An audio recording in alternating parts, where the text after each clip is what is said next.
Hello, welcome to Scobuff Sports. I'm Harrison Simeon. And I'm Leo Rivera the fourth, and it's been a doozy here, Harrison. It's been a late one. I'm a little tired. We've had a long night, but you're watching this in the daytime, and we're going to keep it rolling. We're going to keep pushing right through it. Yes, sir. We're going to have all the energy for you guys, and it's going to be a fire show. I'm excited. We start with quarterback questions, which continue at Colorado, but it's a new day. Five-star true freshman Julian Juju Lewis got the nod ahead of the Buffs match against West Virginia this Saturday. After a first half of Caden Salter against Arizona, Ryan Staub came in and threw 2 interceptions and 2 pass attempts. Coach Prime put in Lewis, where he instantly connected with Omarion Miller for a 59-yard touchdown in the third quarter. Lewis showed some promise amid a blowout, passing for a total of 121 yards. The former 5-star breathes new life into the Buffaloes as they desperately seek answers under center. The Colorado football team took another beating this weekend against the Arizona Wildcats, losing by 35 points. 4 quarterbacks played, the defense struggled, and now CU has changes to make. Or maybe they've already been, according to Coach Prime at least. Our very own Oliver Hayes, alongside myself, were at Folsom Field for the blowout affair this past Saturday. Here's what we had to say. What's up, guys? My name is Oliver Hayes alongside Leopold Rivera IV. We are here at Folsom Field a little bit after the Colorado Buffaloes' embarrassing 52-17 loss to the Arizona Wildcats. This is the second straight blowout loss in a row after an embarrassing loss at Utah in Salt Lake City a week ago. Leo, we could get to the bad things first, but I guess let's start on a good note. Julian Lewis, the true freshman, the former 5-star, played today, getting some snaps in the third quarter and in the fourth. What did you see from him? Wow, it almost took the whole season, Oliver Hayes, but we saw a glimpse of hope, a sparkle of what could be for the future of the Colorado Buffaloes. Julian Lewis came in on his first drive and he threw a 59-yard bomb to Omarion Miller, where he, laid it just past the outreached arms of the defender, and that was kind of the big highlight of the day. Because other than that, there was not much going on offensively. Caden Salter benched. Ryan Staub benched. He threw 2 picks. I mean, Ryan Staub's time was so short. It was clear that he had no business out there, Oliver Hayes. But you got to look at the positives. Julian Lewis had some good pocket mobility and, led a touchdown drive. Yeah, no, he had that big play on his first drive of the game, and I guess, that's where you have to look at where the Buffs are going to go forward. Are they going to go with Julian? Are they going to potentially redshirt him and try and save some of his talent? Coach Prime talked about that a little bit post-game, said that he doesn't know what Julian is thinking. He doesn't know who's going to be the starter next week, and that it's kind of all up in the air. But if you had to pick one guy to go for it sounds like you'd pick Julian, but who would you go with? Yeah, there should be no reason why Caden Salter takes any more snaps, Oliver Hayes, unless you're just trying to give him the luxury of finishing out his senior season. But if you're looking at the future of this team, trying to develop guys, your bowl game dreams are out the window. Those are gone. You now got to look forward to this team, and you got to let Lewis go forward. But like you said, it's going to be his decision ultimately whether or not he wants to save that eligibility. But if you're looking at Julian Lewis thinking you're going to be an NFL quarterback in 2 more years, that's what he came to Colorado to be. I think you might as well not worry about the red shirt and think you're going to go to the league in 2 years anyway, and might as well get as much as you can out of this season. Yeah, I think that's a fair shout, especially because there's just so much. There's little to get out of this season if Julian doesn't play. Correct. But, looking at the rest of this game, I know that there's so much disappointment, so much negativity. We saw how easily the Wildcats were able to score when they had to go the length of the field. Yeah. We saw how easily they were able to capitalize on Salter's strip sack and his interception. We saw how easily they were able to capitalize on stops. Only one of his 2 picks, but still able to capitalize on 3 of the 4 turnovers that the Buffs had. I think they had 5 in total at the end of it.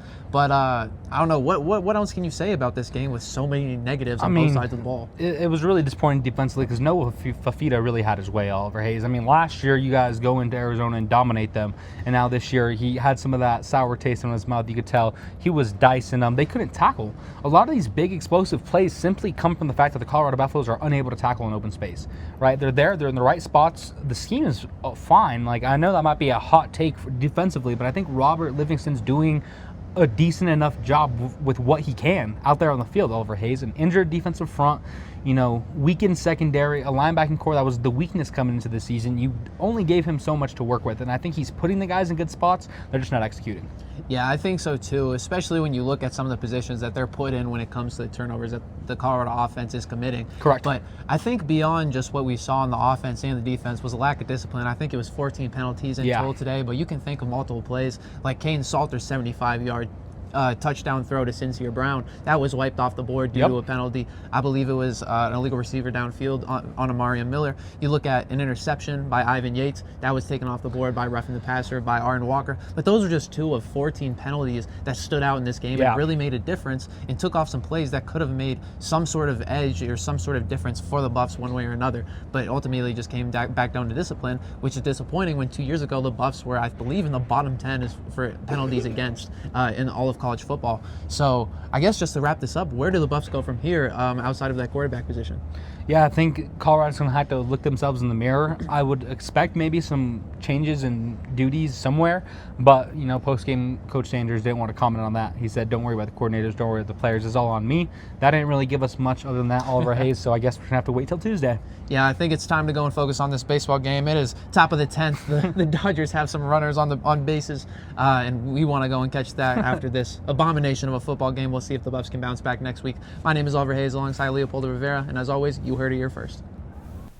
While the past few games might be a downer for CU, there has been a silent bright spot this season that has gone unspoken. Actually, you might have seen her. Ralphie 7, Brandy, has quite literally hit the ground running, leading her roster out with an explosive run that gets longer every week. Our very own Lily Delgado got an exclusive look around the special little bison that the team runs and the team that runs beside her. One of the most exciting things about a CU football game is Ralphie's Run, a tradition as old as 7 buffaloes. The buffalo is so well loved, and I think at the end of the day, people just appreciate that we help bring that tradition to CU. But who runs Ralphie and how do they keep up with her? It's a lot more grit and a lot less glory than I think people realize. The help she gets is from the Ralphie Runners, a group of CU students at CU Boulder who are considered D1 athletes. We all love coming to practice and putting in our full effort. They work with the bison, yes, it's a bison, to train her and keep up with her for her marvelous run around Folsom Field,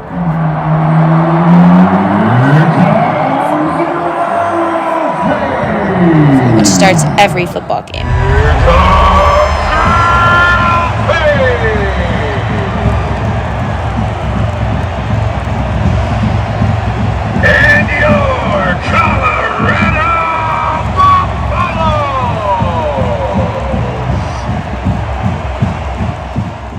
The tryout experience is nerve-wracking, but Taylor and Jake loved the experience. I was so nervous. We were in the professional facility, and then I met, she's a senior on the team now, her name's Olivia, and I just started talking to her, and then all of a sudden, I didn't feel that nervous anymore. After watching Ralphie run at the first few games their freshman year, they decided they wanted to be a part of the team. When it comes to the application, when it comes to the interview, what we're looking for more is, that commitment to the program, willingness, and coachability. It's not an easy job to lead one of the biggest traditions in the school, but the long, hard days create a tight-knit team. We know that we're all really capable of great things, so we as teammates hold each other accountable. After all, Ralphie wouldn't run herself. She might just graze the grass at Folsom Field without these hardworking students. This team makes me it makes me work towards something that's greater than myself. Not every school is CU, so yeah, we're very proud. This is Lily Delgado with Go Buff Sports. Lily, the Buffaloes now head to Morgantown to face the West Virginia Mountaineers. They've had an up-and-down season, capturing their first Big 12 win last week over the number 22 ranked Houston Cougars. Off a 3-touchdown performance from true freshman quarterback Scotty Fox Jr., West Virginia looked like a completely different team. He threw for 157 yards with one passing touchdown and rushing for 2 in the 10-point upset win. Now the Mountaineers will be back on home turf with some momentum, and Julian Lewis getting his first collegiate start for the Buffs. Coaching will be key for a Colorado win, and Xavier McNevitz and Shane Holcomb have more. Guys? Welcome into this week's edition of Folsom Field alongside Xavier McNevitz. I'm Shane Holcomb, and the CU Buffaloes have just been abysmal the past 2 games against Utah and against Arizona. I know you have a lot to say. Oh, I have plenty to say, and it starts with coaching, right? It starts with patented Pat Shurmur screens on first down behind the line of scrimmage going for negative yards. Second down, rushing for 2 yards and having to rely on Caden Salter's sidearm to get the next 8 yards, right? And I think a lot of that has to do with coaching and Deion Sanders holding on to Pat Shurmur. I don't know what his infatuation is with Pat Shurmur, but I don't know. So I talked to a friend the other day for a quote in an article. I asked him to describe this CU offense right now, and he told me that it was like the forward pass hadn't existed. I think that paints the whole picture, right? Especially when it comes to Pat Shurmur's inability to call games from the jump, right? I think it's obviously a whole lot easier to script those first 15 plays of a game, but you look at the past few games for Colorado, and they've been horrific in the first few drives. It looks like they haven't practiced anything like this. And again, these awful starts have led to some games getting really out of hand, Xavier. But I know you want to highlight a little bit of Deion Sanders trying to coach his coaches. Right. I think wholesale changes needed to be made after you lose to Utah, right? But you hold on to Pat Shurmur, you hold on to Robert Livingston. I don't know what the problem is, right? It's crazy to me. I mean, he fired his offense coordinator Sean Lewis after they lost to UCLA the first year, 28-14, if I'm not mistaken. And the Buffaloes had every chance to win that game against UCLA. What's the difference between that Utah game and the UCLA game, right? You have Shedeur Sanders, you have Caden Salter. Like, I just don't understand what Deion is necessarily doing with his offensive coordinators and defensive coordinators and just the overall staff in general. We have Gold Jackets on that staff, and they're failing to coach up this squad that desperately needs it. Well, what I'm astounded by, too, Xavier, is that you look at the rest of the college football landscape right now, and a bunch of these programs haven't been afraid to pull those plugs mid-season. You could, I guess, make the excuse of, well, let's not blow this thing up. What is there left to play for? That's my question is, okay, the rest of these games, in my opinion, are kind of a free hit for this team to find some sparks going forward. Maybe something that you can call momentum, which this team might just not really know what that's all about. But again, I digress. Why would you be scared to pull that plug just for the sake of it's the middle of the season, right? That's what I have a problem with is you look at these big-time programs who are contending for national championships, or at least they thought they would. Right. They weren't afraid to fire their coaches mid-season. Right. Well, and Pat Shurmur has really honestly just failed to design an offense for Caden Salter. Right? I mean, Caden Salter had some success at Liberty, led them to their first undefeated season, we took a step back last year in 2024, but this year he's taken an even farther step back. He looks like a bad FCS quarterback, and I don't even think that's necessarily his fault, right? I think that Pat Shurmur tried to design an offense. I mean, earlier in the season, you saw some triple option, you saw some read option, but then he's all, it's not working. Let's just throw him into the Shedeur Sanders style and offense. We got a good enough offensive line. Let him pass. And respect to Caden Salter. He does not have the arm talent. He does not have the arm strength to sit back and pass like a Shedeur Sanders, like a Josh Hoover, or any other good Big 12 quarterback like Sawyer Robertson. Right? He can't do that. He has to rely on his legs. He is a dual threat quarterback, and Pat Shurmur has not designed the offense towards his strengths, and it's disgusting and it's ridiculous. And Deion still decides, you know what? I like you, Pat Shurmur. Well, I want to get a calculator, a little bit of a tally mark on how many times we brought up the name Pat Shurmur on this, edition of Folsom Feud. But it's, again, the criticism's fair, right? Because this is an offense that has been not inspiring. And like you said, it's not like they don't have the talent, right? I look at the wideouts, too, and I'm like, I see so many glimpses from Mario Miller, Sincere Brown, when he, can just burst by a cornerback. And we haven't really seen them utilize the talent and the speed they have on the outside. That's what frustrates me. I mean, they like to use the speed on the outside when they're at the line of scrimmage, Xavier. Right. But not when they're 15 yards down the field. Exactly. Well, what's nice is that the Buffaloes might finally have a quarterback with Julian Lewis getting the nod this week against West Virginia. And Julian Lewis getting the nod this week against West Virginia is a good game for him to ease him in, as West Virginia has the third worst passing defense in the Big 12. So that's a good game for him to ease in, and maybe Pat Shurmur can call a good game, as Julian Lewis is more of the passing style quarterback. That's what he did at Georgia, and hopefully Pat Shurmur calls a good game, but I don't know. I want him gone. Well, I hate to call you out here, Xavier, but you got the suit on, you got the shorts on. It's like the Zoom COVID look, right? That might be what Pat Shurmur's outfit is going forward soon if he doesn't have a job after this season with the Colorado football team. For Xavier McNevitz, though, I'm Shane Holcomb sending you guys back to the desk. Thanks, Xavier and Shane. And as of tonight, your wishes have come true, because according to a report by USA Today, war is over. Pat Shurmur was stripped of his play calling duties after another disaster against the Utah Utes. The Buffaloes only scored one touchdown against the Utes in garbage time and then an absolute blowout game. Coach Prime named tight ends coach and pass game coordinator Brett Bartoloni as the play caller for last Saturday. And he did slightly better, as the offense scored 17 points to Arizona's 52 with 4 different quarterbacks. But we can't escape A Block without a nod to the hardwood. Freshman phenom Isaiah Johnson went off in his Buffs basketball debut last night. After going 0 for 2 in his first 2 shot attempts in the first half against Montana State, Johnson scored 24 on 86% shooting. With his godfather and NBA legend Dwayne Wade watching, his clutch shone through, knocking down all 4 shots he took in the final 10 minutes. Johnson's hand got even hotter as he scored 10 of the final 14 Buffalo points. He looks to become the next great Tad Boyle coach CU point guard after Spencer Dinwiddie, McKinley Wright, and KJ Simpson, and he's off to one heck of a start. I'll give you 2, man. I'll give you 2. Coming out to watch Isaiah Johnson, what do you think of his performance today? Well, he did great, first of all. Most important thing with Isaiah and for obviously the Buffs is the win. So they got their first win at home. He's a freshman. He came out here, had a tough freshman first half. For sure. And then had a really seasoned second half. So, I mean, his family over here is very proud of him. When you see a kid put in the work, you expect it, but it's good to see it. What do you think of the environment today here in Boulder? It was good. It's going to build. It's going to build. It was a tough year last year. They're going to build. The fans are going to show them the more they win. So it was good. I'm glad everyone got the experience as well. Will we see you back here this year? All right, have a good one. And that is a wrap here from CU Event Center. The Colorado Buffaloes victorious over the Montana State Bobcats by a score of 84-78. This game was a nail-biter. Bobcats led at half, and then for most of the second half as well, they also led this game.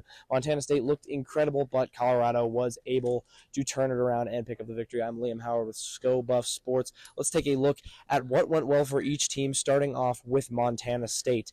For them, it was the guy that I mentioned pregame, their guard, Patrick McMahon. Although we only had 4 points in the first half of this game, he turned it around after halftime, and he was really what kept his team on top for that second half. He had 20 points in the second half. He made a lot of really difficult shots, and all the players that we spoke to after the game, Sebastian Ranchik, Isaiah Johnson, they acknowledged that. And so did Tad Boyle as well. He said that he made some impressive shots, and he was overall impressed by him. He said he was a very good player, and that comes with sort of that seniority. That's what he wanted to do this season and moving into that primary scorer role for Montana State. Looking at Colorado, though, they had one of their own. They had a scoring performance of their own that outmatched what McMahon was able to do. That was freshman guard Isaiah Johnson. Man, he excelled tonight. And I told you guys in that pregame that he is a guy to watch out for. Ben Dak said the same thing earlier in the preseason, and it has shown exactly what the players have been talking about and what he has believed that he can do as well. That was all shown today. He had 0 points in the first half and then went on and recorded 24 points in the second half. Just an incredible second half from him. He really could not miss. And what's better, he had his godfather, Dwayne Wade, sitting courtside right behind where I am standing and cheering him on throughout the game, including a three-pointer he hit right in front of him. And then, of course, next to his godfather was his actual father, who is an NBA trainer and a close friend of Dwayne Wade's. Lots of ties to the NBA in the Johnson family. But an incredible game for him. Elijah Malone is another guy that I have to mention for Colorado. He had 13 total rebounds, 8 offensive rebounds, and it was his efficiency and his ability to keep offensive possessions for the Buffaloes and get the ball back out to the scorers that was ultimately what won Colorado this game. Tad Boyle quoted by saying that he was the difference in this game, not Isaiah Johnson with his 24 points, although he did say that Johnson had an incredible game. So that is a wrap on this one. Colorado is on to their second game of the season, which will take place this Saturday right back here at the CU Event Center against the Eastern Washington Eagles. That game is going to be at 2 p.m. Mountain Time, and it's also going to air on ESPN+. But you heard it here first. Helped the Buffs rally against the Montana State Bobcats in their home opener. His 24 points is the most in a half by a freshman and led all scorers in the 84-78 win. They needed his presence after being down 33-32 at the half, and back and forth action continued throughout the second half. Sophomore Sebastian Ranchik had 13 points on 33% shooting throughout the game. Elijah Malone made his presence felt with a double-double. And here is Oliver Hayes with the full breakdown. The talk of the town is about the baby-faced freshman Isaiah Johnson. His 24 second-half points rewrote some lines in the record book and helped the Buffs to a slim win over Montana State in the season opener. But as a senior myself, I have to give love to the oldest player on the team, big man Elijah Malone. My name is Oliver Hayes, and I'm here to tell you why head coach Tad Boyle credited the 6-year center for the 6-point win. Monday night at the CU Event Center began with Malone, who got a post look and drew a foul to score the Buffs' first points. That whistle was the first of 6 that Malone drew on the night, as he sunk 6 of his 9 free throw attempts. While the former NAIA National Player of the Year went to score 10 points as he put the Bobcats' interior into foul trouble, his offensive upside came on the glass, and with his team leading 25% usage rate. The 6'10", 270-pound Malone gobbled up 8 offensive boards and grabbed 13 total on his way to a double-double. Plus, he looked to make the extra pass and kick out after offensive rebounds, leading to second chance points and a team-high 5 assists. Malone's offensive performance was so impactful that he was a part of over 90% of the possessions where Colorado scored. On the other end, there were question marks about his defense, as Malone struggled last year, and Montana State went on to score 32 points in the paint to begin his second year with the Buffs. But while a few baskets of MSU guard Patrick McMahon's 24-point performance came on Malone, the leaner Malone was much more versatile and vocal in ball screen coverage. He was the Buffs' best post defender, and he had active hands, coming up with a swat and 4 steals, including 2 in the final 7 minutes. The only downside of Malone's night was when he wasn't on the court, as he picked up 2 quick fouls midway through the first half and an early third in the second half. Naturally, Boyle was hesitant to play Malone late in the middle part of the game despite his impact. So he had to rely on Bangat Dak, Sebastian Ranchik, and even freshman Fawaz Taco Afiola to hold down the fort. Yet, that was when Montana State went on runs late in the first and early in the second, as Dak was bullied by MSU's Chris Hodges, among others. Ranchik received the bulk of McMahon's 24-point performance, and while Afiola was solid physically, he picked up a quick foul himself, bringing him back to the pine.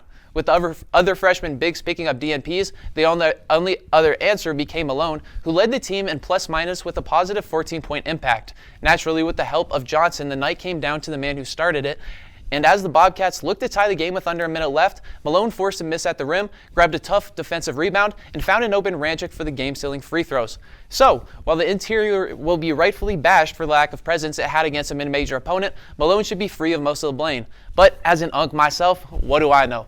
My name is Oliver Hayes. Thank you for listening to this week's edition of Buff Banner, and stick around for more Colorado sports on Sko Buff Sports after the break.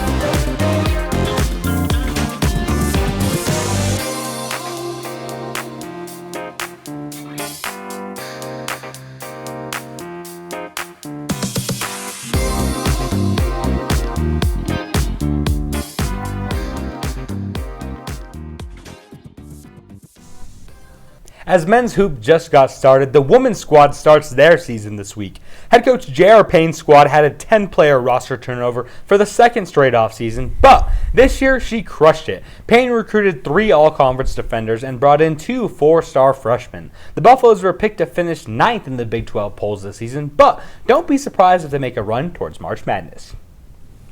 Women's hoops is back, baby. I'm so excited. The Buffs make their regular season debut this Thursday on home turf. They host the New Mexico Lobos. New Mexico was ranked 6th in the Mountain West Conference last season. Clarissa Craig, a transfer from Cincinnati, led the Lobos over Northern Arizona with 16 points for a season-opening win. Tip-off is set for 6 p.m. on Thursday, and if you can't make it in person, be sure to tune in on ESPN+. Buffs women's soccer racked up a bevy of Big 12 honors, adding to a historic season. The Jordanitis Conference reign continues as she was named Big 12 Goalkeeper of the Year for the 3rd time in her decorated tenure. The senior recently set the school shutout record in a career with 26. Hope Laba's record-breaking season continues to rack up awards too. She was named Big 12 Forward of the Year. The junior leads the conference in shots, shots on goal, goals, goal points, and game-winning goals. Her sister Faith Laba was named to the Big 12 first team alongside gold magnet Jace Hawley. Kaylee Swarinja was featured on the conference second team, with Vivi Zacharias scored Big 12 All-Freshman honors as well. And that group is special. They're currently in Fort Worth for the Big 12 Championship Tournament. 3-seed CU suddenly, however, found itself on the ropes against 6-seeded UCF late Monday night. Down 2-0 in the second half, the Buffs rallied for 2 goals in 5 minutes to equalize. And in the 65th, who else but Hope Leba came flying in from the heavens on a corner kick to capture the lead. Colorado didn't relinquish its comeback effort, advancing to the semifinals to face 7th-seeded Kansas tomorrow night at 7. A win, and the Buffs play for a conference championship against either Baylor or BYU Saturday night. You heard earlier in the show about Isaiah Johnson, the true freshman who flamed the Bobcats in his debut. But how good was he? His 24 points was the second best in program history for a freshman debut. So, who had the top scoring debut in freshman Colorado history? The answer later on in our show. Good luck. Welcome to Folsom Feud. I'm your host, Colby, here with 3 contestants today, Lincoln, Balin, and Kieran. Lincoln, start us off. I'll take game day etiquette for 200. All right. This is the best way to show respect during the CU fight song. What is standing, singing loud, and raising your hand in the hook 'em horn sign? Not what we're looking for. Balin, you have an answer? What is stand up, sing loud, and do the Ralphie horns? Correct. Balin, the board is yours. Give me tailgate traditions for 400. All right, here's the answer. The must-have item to wear on game day to show your Buff pride. Kieran? What is black and gold? That's correct. Nothing says school spirit like those 2 colors. Choose the next one. Let's do fan etiquette for 600. Fan etiquette. The proper response when you hear someone yell, "Go Buffs." What is Skull Buffs? Skull Buffs is right. Looks like we've got some true Buffs fans here. But thank you all for tuning in. Thank you to our contestants, and see you next time. To volleyball, Anna Barilovic was named Big 12 Offensive Player of the Week for their 2nd time in her career. In last week's game against Northern Colorado, she led the Buffaloes with 30 kills, 9 digs, 1 ace, and 2 blocks. In the Big 12, she ranks 1st in points per set, 1st in kills per set, and 2nd in service aces per set. She broke a program record last Friday, reaching 106 career rally score aces to help the Buffs' 18th ranked Baylor. CU was comfortable last Halloween, dropping the first set, but winning 3 straight for another riveting win. Kayla Payne and Ryan Finley continue to prove themselves strong complementary pieces to Barilovic's greatness. They came up big in the win, pushing Colorado to 20-3 on the regular season. CU now heads to the Sunflower State to begin its season's home stretch, facing Kansas and Kansas State this weekend. Colorado battles the number 13 ranked Jayhawks this Thursday at 5. KU is 4-2 at home this season, while the Buffs are 7-2 on the road. On Saturday at noon, they'll be in Manhattan to face K-State. The Wildcats sit at 12-7 on the year with a 5-3 home record. The Colorado volleyball team will face off against the TCU Horned Frogs next Thursday. The 2 teams have met only once in the last year, but the Horned Frogs took that feat in 3-0. The Buffs hope to flip the script this time around, as the offensive units of Anna Barilovic and Kayla Payne have shown out this year, with Barilovic as the first in the Big 12 with kills in the set, and Kayla Payne is top 5 in hitting percentages. The game will be on ESPN Plus and will be at the CU Events Center. First serve is set for 7 p.m. Mountain Time. Attention hockey fans, this is a PSA. Buff Puck is finally back in Boulder. Men's D1 hockey returns to the CU Rec Center this weekend to face the Central Oklahoma Bronchos. The Buffs hold the number 9 spot in the WCHL rankings, sitting just behind those Bronchos. D2 hockey returns to the Rec this Sunday for the Rocky Mountain Face-Off. With Coach Prime's Buffs out of town this weekend, make sure to head down to the Rec. And if you can't make it, catch the action live right here on ScoBuff Sports. The Colorado baseball team is coming off a spooky Halloween scrimmage with players in creative costumes such as the Cookie Monster, Scooby-Doo, Batman, and even Harry Potter. After this scrimmage, the team will play its second-to-last opponent of the fall season, hosting CSU Pueblo in a 3-game weekend series at Stanley Lake High School.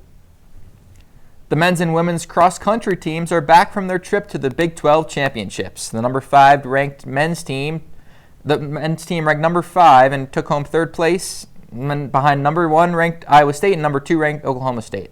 Sophomore Dominic Sarum had the best finish for the Buffs, coming across in 9th. The number 16 ranked women's team came in 5th collectively, scoring 128 points.